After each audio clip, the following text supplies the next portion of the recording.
நான் இன்னைக்கு ஒரு உண்மையை சொல்கிறேன், உங்கள் தொலைக்காட்சி மூலமாக சொல்கிறேன். என்னை ரஜினி சார் தான் சொன்னார், நீங்கள் திருப்பி பாஜகவில் போய் சேர்ந்துருங்க. ஏன்னா உங்களுக்கு மோடி அவர்களை ரொம்ப இணக்கமாக பிடிக்கும். நீங்கள் மோடி மேலே ஆர்வப்பட்டு தான் பாஜகவில் சேர்ந்தீங்க. நடுவில் ஏதோ இந்த மாதிரி ஒரு நடவடிக்கை நடந்துருச்சு. நீங்கள் சும்மா வீட்டில் இருக்க வேண்டாம், நீங்கள் திருப்பி பாஜகவில் போய் சேர்ந்து செயல்படுங்கன்னு சொல்லி அவரே தான் என்னை போங்கன்னு சொன்னார். நான் இத்தனைக்கும் யார்கிட்டையும் சொல்லாதீங்க, நானே போய் சேர்ந்துக்கிறேன்னு தான் சொன்னேன். அதுக்கிடையில் அவர் மனசு கேட்காம அண்ணாமலைக்கிட்டே ஃபோன் பண்ணி அர்ஜுனமூர்த்தி அவர்களை டிக்னிஃபைடாக சேருங்க அப்படின்னு அவர்கிட்ட சொன்னார்.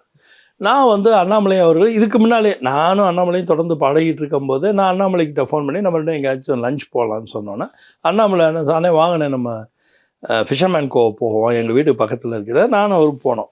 அந்த போகும்போது ஃபஸ்ட்டு கொஸ்டின் என்னம்மா கேட்டார், தலைவர் ஃபோன் பண்ணான்னு சொன்னார். இது என்னை சொன்னது அவர் என்கிட்ட சொல்லிவிட்டு தலைவர் ஃபோன் பண்ணார், எப்படி நான் உங்களை அவருக்கு பிடிச்சிச்சின்னு கேட்டார். ஃபஸ்ட்டு கொஸ்டின் எனக்கு ஃபஸ்ட்டு பாலே அவர் என்கிட்ட போட்டது என்னென்னா, எப்படிண்ணே உங்களை அப்படி பிடிச்சிச்சு, தலைமை ஒருங்கிணைப்பாளர்னு உங்களை ஆக்கணும்னு எப்படிண்ணே அவர் உங்களை செட் பண்ணார்.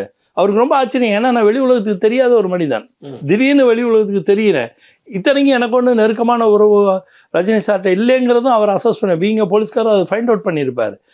என்ன எப்படி திடீர்னு இந்த மேஜிக் எப்படி நடந்தது, இவங்களுக்குள்ளே எப்படி நடந்தது, இந்த கெமிஸ்ட்ரி எப்படி ஆச்சுன்னு அவருக்கு ஒரு டவுட் வந்துருக்கு. அதனால் என்னை பார்த்த முதல் கொஸ்டினே அதான் கேட்டார்.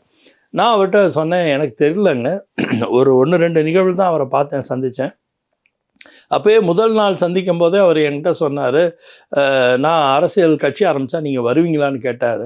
நான் எப்போதும் போல் அது சிவன் முடிவு அதுவாக இருந்தால் நான் என்ன பண்ண முடியும்னு சொல்லிட்டு தான் நான் வந்தேன். அப்படி தான் என்னோடய உறவே ஆரம்பித்தேன். முதல் உறவே அப்படி தான் ஆரம்பிச்சது.